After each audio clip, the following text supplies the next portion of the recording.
Assalamualaikum warahmatullahi wabarakatuh. Perkenalkan, nama saya Hairunisa. Pada kesempatan kali ini saya akan memaparkan mengenai materi peluang kelas 8 untuk SMP ataupun MTS.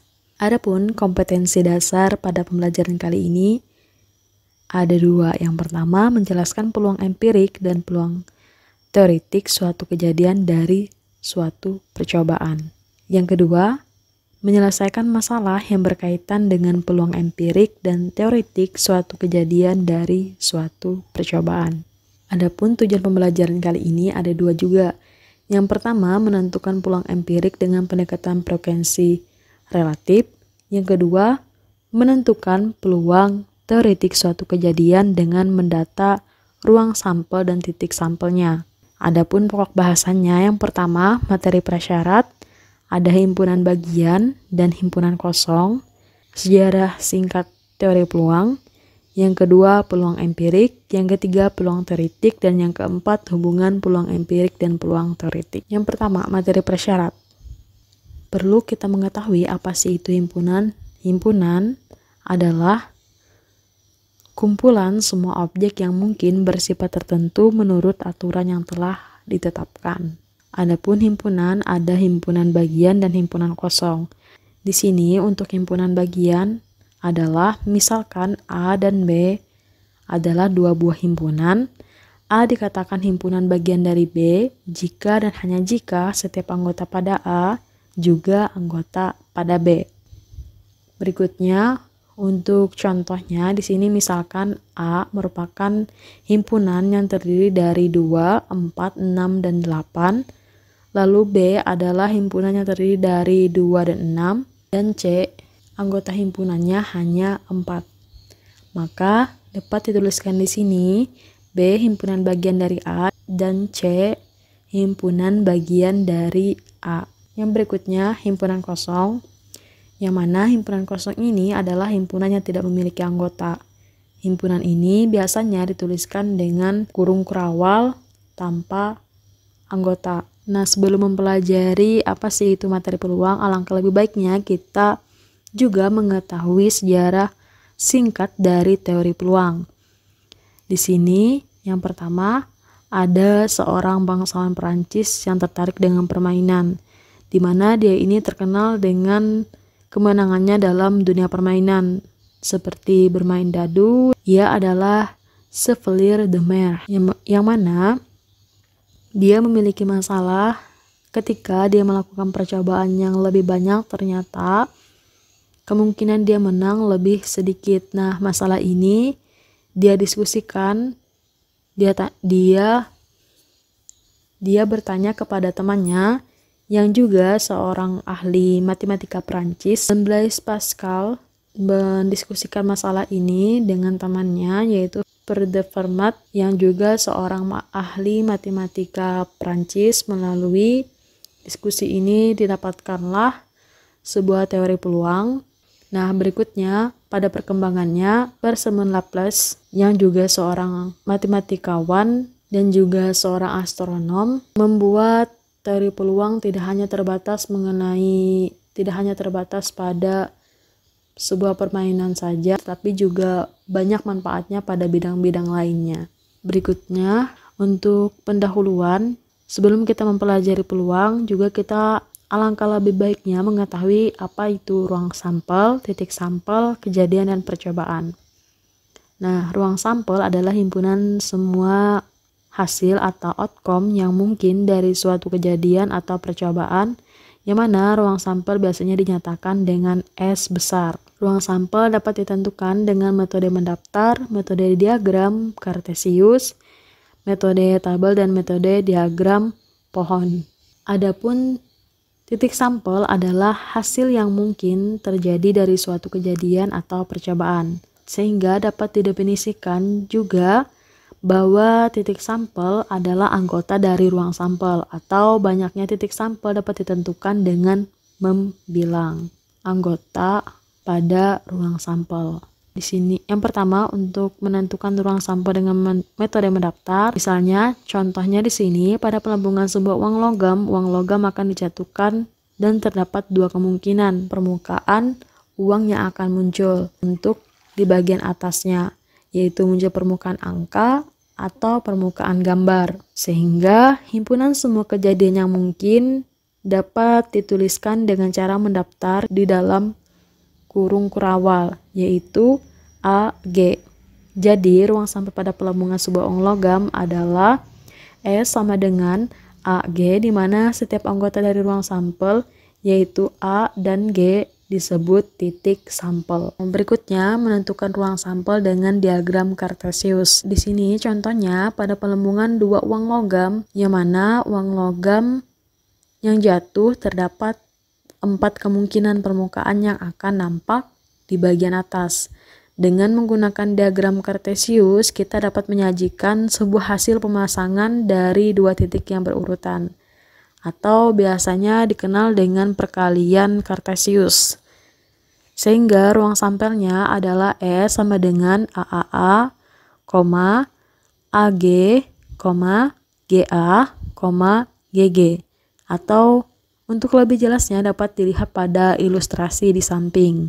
Di sini terlihat bahwa ada penjelasannya. Untuk bagian sumbu X-nya adalah koin yang kedua, untuk bagian sumbu Y-nya adalah koin yang pertama, di mana pada sumbu X terdapat titik G dan A, lalu pada sumbu Y terdapat titik G A atau AG.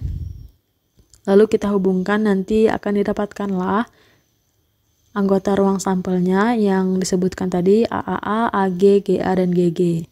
Berikutnya untuk menentukan ruang sampel dengan metode tabel. Nah, di sini contohnya misalnya pada sebuah warung makan menyediakan menu mie ayam, yang mana disingkat dengan M, bakso disingkat dengan B, dan pempek disingkat dengan P.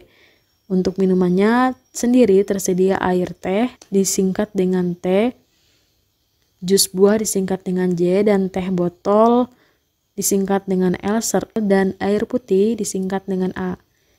Dimana di sini jika ada seorang anak yaitu Ahmad memesan jenis makanan dan satu jenis minuman yang tersedia di warung, ada berapa kemungkinan pasangan makanan dan minuman yang dapat dia pesan?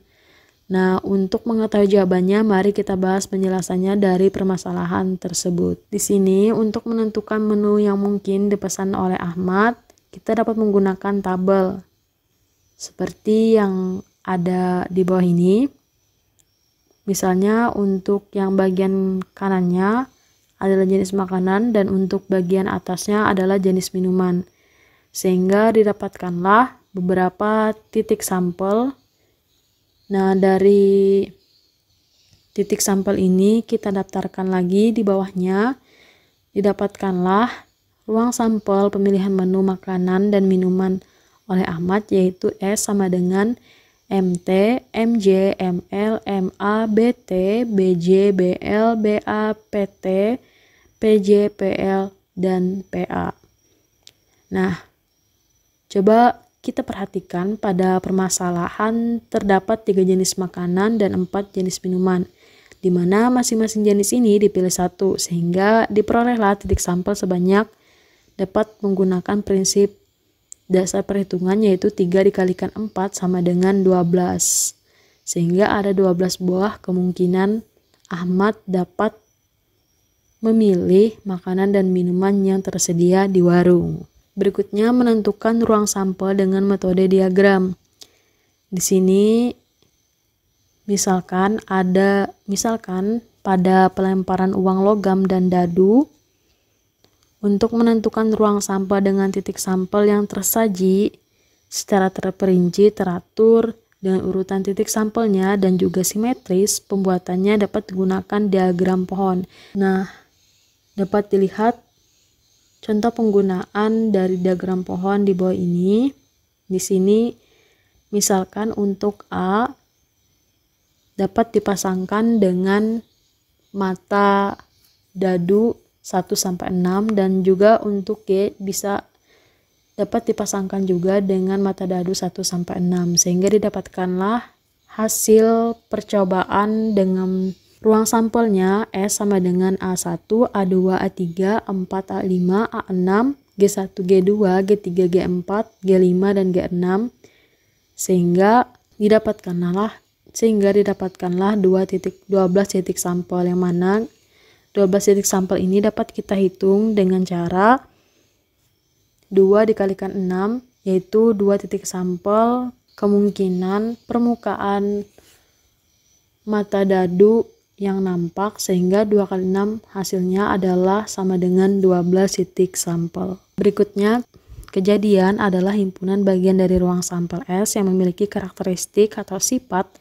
keanggotaan tertentu, di mana kejadian A dapat terjadi jika memuat titik sampel pada ruang sampel S. NA menyatakan banyak titik sampel kejadian A dan NS menyatakan banyak titik sampel pada ruang sampel S. Adapun kejadian terbagi menjadi dua, yaitu kejadian tunggal dan kejadian majemuk. Untuk kejadian tunggal, di sini misalkan pada pelambungan sebuah dadu diperoleh ruang sampelnya S sama dengan 1, 2, 3, 4, 5, dan 6 dengan titik sampelnya 1, 2, 3, 4, 5, dan 6. Dengan demikian NS sama dengan 6. Kejadian yang mungkin dari S adalah semua himpunan bagian dari S. Contoh, dari pelambungan sebuah dadu diperolehlah beberapa kejadian. Misalkan di sini A sama dengan kejadian muncul angka genap, yang berarti ruang sampelnya adalah 2, 4, dan 6. Lalu untuk yang B, misalkan merupakan kejadian muncul angka prima, maka ruang sampelnya adalah 2, 3, 5. Untuk yang C, merupakan kejadian muncul faktor dari 20, sehingga ruang sampelnya adalah 1, 2, 4, dan 5. Nah, berikutnya untuk kejadian majemuk, di sini misalkan S adalah ruang sampel dari 2 buah kantong yang berisi masing-masing 4 bola biru bernomor 1 sampai 4 dan 5 bola hijau bernomor 1 sampai 5, di mana sebuah bola biru diambil secara acak dari kantong pertama, diikuti dengan pengambilan sebuah bola hijau dari kantong kedua. Setelah selesai pengambilan sebuah bola, kemudian bola tersebut dikembalikan lagi ke kantong semula. Diperolehlah ruang sampel pada percobaan adalah S sama dengan 1, 1 sampai 4,5. Dengan demikian diperolehlah NS sama dengan 4 dikali 5 sama dengan 20. Kejadian yang mungkin dari S adalah semua himpunan bagian dari S. Contoh di sini, dari percobaan diperolehlah beberapa kejadian. Misalnya di sini A adalah kejadian terambil bola biru bernomor 4. Sehingga ruang sampelnya adalah 4,1, 4,2, 4,3, 4,4, 4,5. Lalu untuk yang B merupakan kejadian terambil bola biru dan hijau tidak kurang dari 7. Sehingga di sini ada anggota ruang sampelnya adalah 2,5, 3,4, 4,3 untuk yang berjumlah 7. Adapun untuk anggota ruang sampel yang berjumlah lebih dari 7 yaitu 3,5, 4,4, 4,5. Berikutnya untuk percobaan, dalam matematika dikenal istilah percobaan fair atau adil dan percobaan tidak fair, di mana suatu percobaan dikatakan fair jika kejadian-kejadian yang diharapkan mempunyai kesempatan yang sama. Untuk membedakannya, di sini misal Jamal dan Tasya ingin meminjam satu buku yang sama di perpustakaan. Lalu mereka mengambil keputusan dengan mengundi menggunakan uang logam. Di sini fair jika titik sampel Jamal yang muncul adalah hanya angka, yang berarti N Jamal sama dengan 1. Lalu titik sampel Tasya hanya G, yang berarti N Tasya sama dengan 1, sehingga jumlah titik sampel Jamal sama dengan jumlah titik sampel Tasya.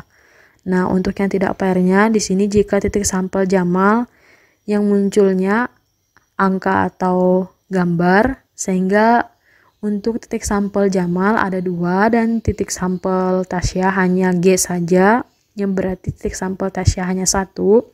Sehingga detik sampel Jamal tidak sama dengan Tasya.